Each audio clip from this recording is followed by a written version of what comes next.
Outra condição importante é o uso da intensidade da minha voz, do volume que eu vou utilizar. Então, se eu vou me apresentar numa reunião, é fundamental que eu tenha uma intensidade média que atinja as pessoas e que eu possa utilizar com conforto, como eu estou fazendo agora. Se eu falar muito baixo numa reunião, eu passo para as pessoas a impressão de que eu não estou lá muito segura do que eu estou dizendo e que aquilo que eu tenho para dizer não vai ser nada de muito interessante. Então as pessoas tendem a me ouvir com menos boa vontade.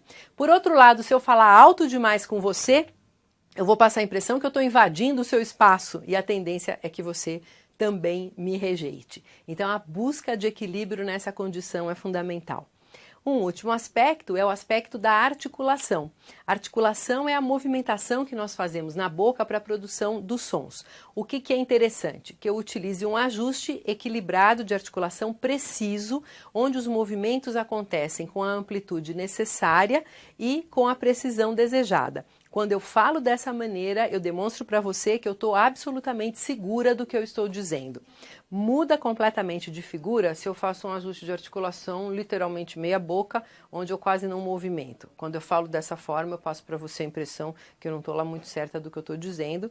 E essa é uma característica que a gente chama de articulação imprecisa e ela está sempre presente quando eu tenho dúvida em relação ao que eu vou falar.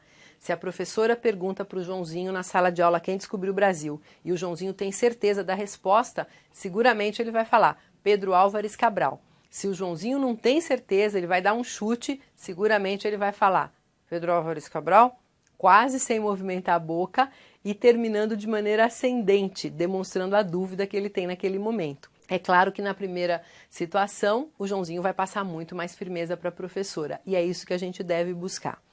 Outro erro comum em termos da articulação é o ajuste que a gente classifica como articulação travada. Nessa condição, nós fechamos com tensão a mandíbula por causa de tensão dessa musculatura e quando isso acontece, o impacto que se produz é de agressividade contida. É como se a pessoa estivesse prestes a querer me esganar. Então ela fala dessa maneira, ela passa essa impressão. Ela vai produzir como reação atitude de defesa ou de ataque do seu interlocutor. E uma outra forma é o ajuste exagerado de articulação, quando a pessoa faz o que a gente chama de sobrearticulação e exagera nessa movimentação. Quando a pessoa fala dessa maneira, ela passa a impressão de snobismo. Essas são as características principais e é interessante que você se observe nesse sentido para, consequentemente, produzir o melhor impacto.